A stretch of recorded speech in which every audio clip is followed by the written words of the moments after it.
So let's talk about the second chapter of the Saurabh Joshi blog course. और ये chapter है camera के regarding, mainly gadgets के regarding कि आपको गैजेट्स कैसे यूज़ करने हैं और कौन कौन से गैजेट्स यूज़ करने हैं। तो मैंने नोट्स बना लिया है, 2 पेज का नोट्स बनाया, 20 मिनट का वीडियो था और मेरे हिसाब से 6-7 नंबर मिलेंगे इस 6-7 आउट ऑफ 10 इसको। मतलब ये ठीक ठीक था, मतलब काफ़ी सारे मेरे डिसएग्रीमेंट थे इस रिगार्डिंग और मैंने मेरे हिसाब से जो बनते हैं नोट्स वगैरह वो बना लिए हैं। मुझे लगता है ये वाला एपिसोड सौरभ के एपिसोड से बेटर है। शुरू करते हैं। तो मैंने नोट्स से ही मैं पढ़ूंगा, ठीक है, क्योंकि ऐसे मैं आर्टिकुलेट रह सकता हूँ ना। तो basically Saurabh tells us here that you don't need an expensive camera or basically expensive gadgets for making videos, and whatever resources you have just start with them, and when you see कि कुछ हो सकता है तब start investing in it, जो कि सही भी बात है। like he tells कि उसके पापा ने भाई मतलब he was a construction worker और उन्होंने ऐसे अपने डेली वेजेस को जोड़ जोड़ के सालों में उसको एक जियोनी का फ़ोन गिफ्ट किया था। गिफ्ट तो करते ही हैं हमारे फादर्स वगैरह। तो और फिर उसने उससे स्टार्ट किया था बनाना, जो कि जियोनी बंद भी हो गया कंपनी। और वो बहुत ही बेसिक फ़ोन था भाई, मैंने देखा 6-7 हज़ार वाला फ़ोन था and he started with that. तो और कोई भी है भाई, कोई भी आपको कोई 25-50 लाख का कैमरा नहीं चाहिए। मैं 1000 बोलने वाला था लेकिन 25-50 हज़ार का कैमरा नहीं आता, गरीब हूँ ना मैं। तो यही है। फिर दूसरा पॉइंट है कि the focus should be on quality of content, and here quality does not mean कि 4K में चलनी चाहिए वीडियो। क्वालिटी मीन्स कि तुम्हारा कंटेंट एंटरटेनिंग है या नहीं, या तुम्हारा कंटेंट क्यूरियोसिटी क्रिएट कर पा रहा है या नहीं। जैसे creators like left M days है, HREX करके एक, और एक हेटेड तरुण करके है। हेटेड तरुण से अभी M.Tech कर रहा है IIT खड़गपुर से, और वो पहले वीडियोस बनाता था तो काफ़ी फ्रिक्वेंसी कम है उसके वीडियोस की। तो इनकी पुरानी वीडियोस तुम जाके देखोगे ना तो बहुत ही ऐसे क्वालिटी में कि जैसे पता नहीं 720p में ही बनती थी वीडियोस, लेकिन इतनी फनी भाई, और इतना भाई कि क्यूरियोसिटी बिल्ड होता था कि मुझे लगता है कि भाई जो एक बार उनकी वीडियोस पे क्लिक करता था वो पूरा ही देख के जाता था। बहुत कम ही लोग होते होंगे जो बीच में छोड़ते होंगे, क्योंकि बहुत इंटरटेनिंग था भाई, समझो। फिर तीसरा पॉइंट है, some important thing that he mentioned was that कि बेसिक चीज़ें तो फुलफिल होनी चाहिए, जैसे वीडियो 180p में हो और वीडियो में फोकस की प्रॉब्लम नहीं हो। तो हो ना, जैसे अगर वीडियो ही ब्लर आने लगी कि ऐसे ऐसे वीडियोज है, ऐसे मैं बोल रहा हूँ और ऐसे है, तो या फिर ऐसे, मतलब समझ रहे हो ना मैं क्या बोल रहा हूँ कि अगर ख़राब ही है कि कुछ दिखाई ही नहीं दे रहा है, कि समझ में ही नहीं आ रहा है क्या हो रहा है, तो भी कोई नहीं देखेगा। ऐसे बेसिक, एकदम बेसिक जो चीज़ है उसको मेंटेन करना होगा तुम्हें। जैसे और फिर कितने लोग होते हैं भाई कि उनको लगता है कि यार कि मैं जब तक एक्सपेंसिव कैमरा फिर एक्सपेंसिव गैजेट्स नहीं रहेंगे मेरे पास, मैं स्टार्ट नहीं कर सकता हूँ। और फिर एक मैंने वीडियो देखा था ज्ञान थेरेपी वाले, जो ज्ञान है, ज्ञान नहीं नाम है ना उनका, तो उनका GT+ करके एक चैनल होता था। तो उस पर ना एक फूल बेचने वाली थी, फूल बेचने वाली वेंडर थी, और वो अमीर नहीं, मिडिल क्लास भी नहीं भाई, जैसे मोस्ट लोअर मिडिल क्लास की होंगी वो।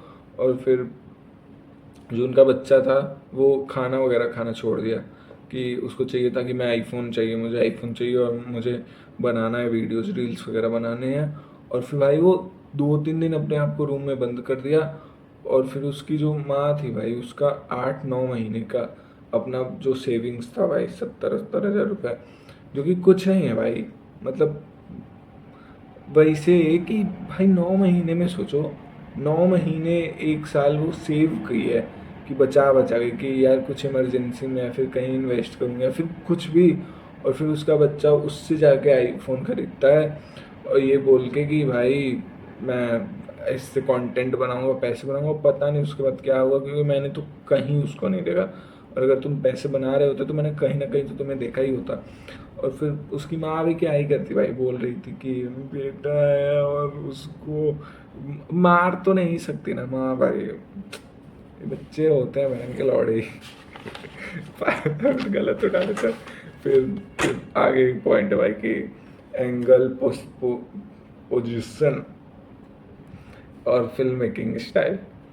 तो वही बात किया है कि क्या एंगल्स रहने चाहिए, जैसे इंपॉर्टेंट है, जैसे यहाँ से अगर तुम यहाँ पे आ जाओगे तो थोड़ा चेंज हो गया, या फिर यहाँ से यहाँ पे आ जाओगे लाइटिंग चेंज हो रहा है, क्योंकि लाइटिंग का सोर्स यहाँ पे है और ऊपर इधर दो लाइट के सोर्स हैं, तो चेंज हो रहा है ना पर्सपेक्टिव। अगर मेरे बगल में यहाँ पे कुछ लोग हैं या फिर यहाँ पे कुछ लोग हैं और फिर मुझे उन्हें बाद में इंट्रोड्यूस करना है, तो उसके हिसाब से मैं अपना कैमरा एंगल और कैमरा पोजीशनिंग करूँगा ना।